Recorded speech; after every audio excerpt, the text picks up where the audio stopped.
बिस्मिल्लाहिर्रहमानिर्रहीम इय्याका नअबुदु व इय्याका नस्तईन।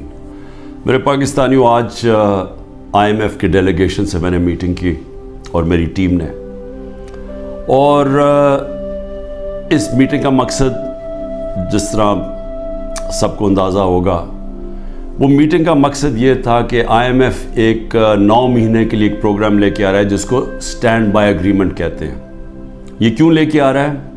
क्योंकि अगर ये IMF का अब कर्ज़ा जो $3 अरब का इनको नहीं मिलता, तो ये याद रखें कि पाकिस्तान, जो मैं आज से साल पहले कह रहा था, बल्कि 13 महीने पहले मैंने जब कहा, तो मेरे ऊपर इन्होंने कहा गद्दारी का केस करना चाहिए।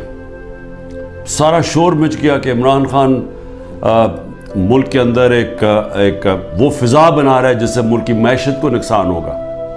मैं ये कह रहा था कि जिस तरह ये हुकूमत जा रही है, पाकिस्तान को डिफ़ॉल्ट का खदशा है। डिफ़ॉल्ट का पहले मतलब समझ ले क्या है। डिफ़ॉल्ट का मतलब ये है कि अगर इनकी अभी पिछले महीने 38% महंगाई थी, जो पाकिस्तान की तारीख की सबसे ज़्यादा है, तो अगर पाकिस्तान डिफ़ॉल्ट कर जाता है, यानी अपने कर्ज़े वापस नहीं कर सकता, तो ये इससे दुगनी हो जाएगी, ये 60% पे पहुंच जाएगी।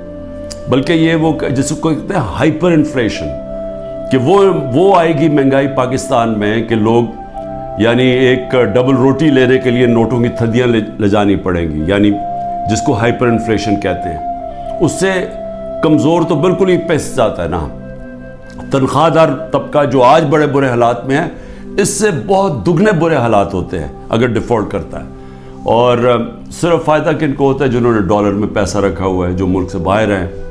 ये जो लोग ऊपर आज हुकूमत कर रहे हैं, जिनके सारे पैसे बाहर पड़े हुए हैं, अरबों डॉलर बाहर पड़ा है, इनको तो कोई फ़र्क नहीं पड़ेगा, लेकिन पाकिस्तान के अंदर लोग पिस जाएंगे। तो लिहाजा हमने फिर IMF को हमने कहा कि ठीक है, हम इसको, आपकी ये जो स्टैंड बाय एग्रीमेंट है, ये तब तक एंडोर्स करते हैं जब तक इलेक्शन हो के एक नई गवर्नमेंट नहीं आती।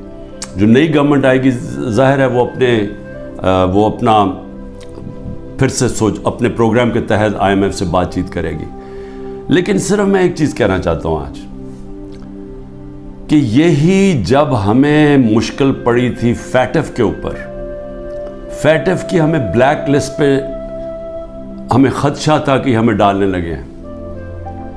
हमें पार्लियामेंट के अंदर एक कानून पास करना था।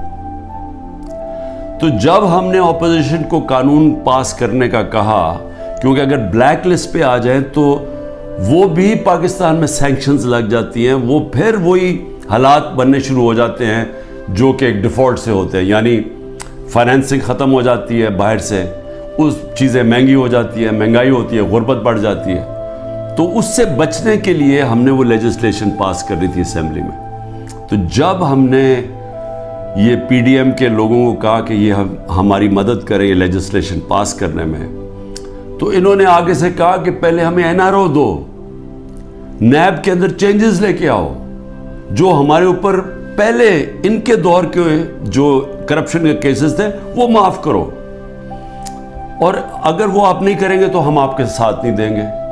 और हमने वो NRO नहीं दिया, इन्होंने साथ नहीं दिया। इसके बावजूद हमने फिर वो, अल्लाह का करम है कि हम वो लेजिस्लेशन पास कर गए, और आज जो FATF से निकले हैं वो बहुत बड़ी चीज़ थी, वो जो हमने कानून पास किया था। तो मैं सिर्फ ये कहना चाहता हूँ कि आपको सिर्फ फ़र्क पता चल जाना चाहिए कि ये वो लोग थे जो अपनी करप्शन के लिए हमें ब्लैकमेल कर रहे थे, करप्शन बचाने के लिए।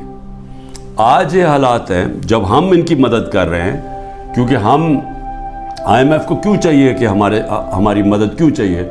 उन्हें पता है कि आगे केयरटेकर गवर्नमेंट आ रही है, इलेक्शन जब आएंगे केयरटेकर गवर्नमेंट ये नहीं कर सकती, तो उनको चाहिए कि सारी पार्टीज का कंसेंसस चाहिए।